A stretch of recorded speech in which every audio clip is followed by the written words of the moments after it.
بسم اللہ الرحمن الرحیم۔ السلام علیکم ورحمۃ اللہ وبرکاتہ۔ پیارے دوستو، کیا قبر پر اذان دینا سنت ہے؟ کیا اہل میت کے گھر کھانا جائز ہے؟ اور قبر کتنی اونچی ہونی چاہیے؟ آئیے صحیح احادیث کی روشنی میں ان اہم مسائل کا جواب جانتے ہیں۔ قبر کی اونچائی۔ قبر کو زمین سے بالشت بر اونچا کرنا چاہیے تاکہ وہ نظر آئے اور چلتے پھرتے کوئی اوپر سے نہ گزرے نہ کوئی اوپر بیٹھے۔ ابو داود، صحیح ابن حبان اور سنن کبریٰ بہقی کی دو احادیث میں حضرت جابر اور حضرت مطلب بن ابو وداع رضی اللہ عنہما کا بیان موجود ہے کہ نبی صلی اللہ علیہ وسلم کی قبر مبارک زمین سے ایک بالشت کے قریب اونچی کی گئی اور نشانی کے طور پر اس کے سراہنے ایک اینٹ گاڑ دی گئی، اور ایسا ہی نبی صلی اللہ علیہ وسلم نے حضرت عثمان بن مظعون رضی اللہ عنہ کی قبر کے ساتھ کیا تھا، اور پھر نصب کرنے کی وجہ یہ بتائی کہ پہچانی جا سکے اور دوسرے اہل خانہ کو بھی قریب دفن کیا جا سکے۔ امام شافعی رحمہ اللہ فرماتے ہیں کہ مجھے محبوب یہ ہے کہ قبر کے اندر سے نکلنے والی مٹی پر کوئی اضافہ نہ کیا جائے، ورنہ قبر بہت اونچی ہو جائے گی۔ اس کی اونچائی صرف ایک بالشت کے قریب ہی کافی ہے، اور امام نووی نے اسی مقدار پر تمام شافعیہ کا اتفاق نقل کیا ہے۔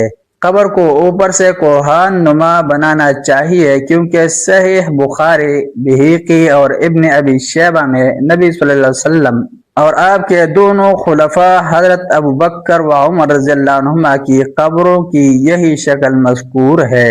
قبر پر اذان۔ میت کو قبر میں اتارتے وقت یا تدفین سے فارغ ہو کر آج کل بعض جگہوں پر اذان کہی جاتی ہے۔ اس کا شرعیت مصطفیٰ صلی اللہ علیہ وسلم میں کہیں سراغ نہیں ملتا، بلکہ یہ عہد رسالت، زمانے صحابہ اور دور ائمہ کے بعد کی ایجاد نو اور بدعت ہے۔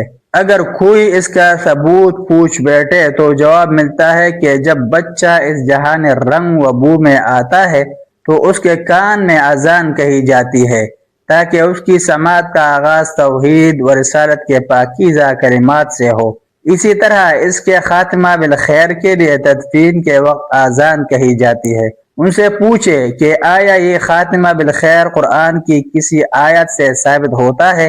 نبی صلی اللہ علیہ وسلم کی کسی حدیث میں اس کا ذکر آیا ہے؟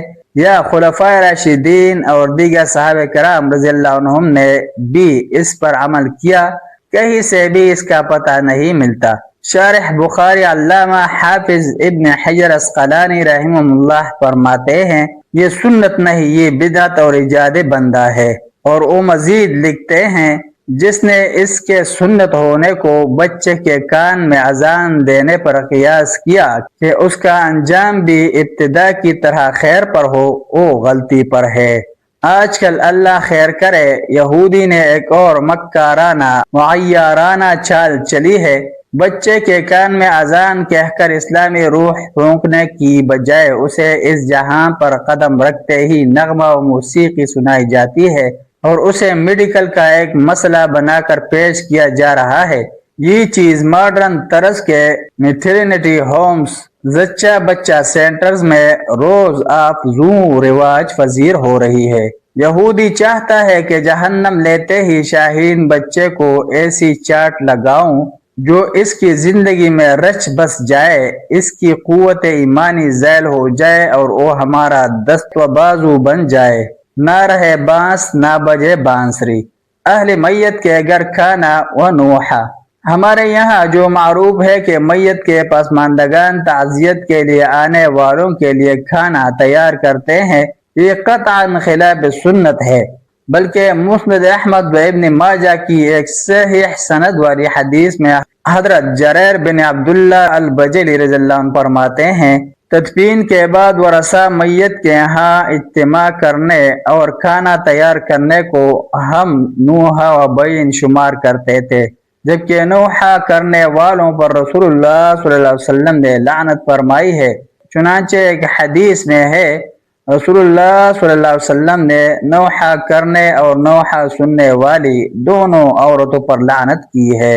علماء احناف کے اقوال: اول الذکر حدیث جو کہ مسند احمد اور سنن ابن ماجہ میں ہے، اس کے حاشیہ پر علامہ سندھی حنفی لکھتے ہیں یہ حدیث بمنزلہ اجماع صحابہ رضی اللہ عنہم ہے اور نبی صلی اللہ علیہ وسلم کی تقریری حدیث ہے اور ہر دو طرح سے دلیل و حجت ہے۔ آگے جا کر لکھتے ہیں اہل میت کے ہاں اس طرح کھانا تیار کرنا خلاف سنت ہے۔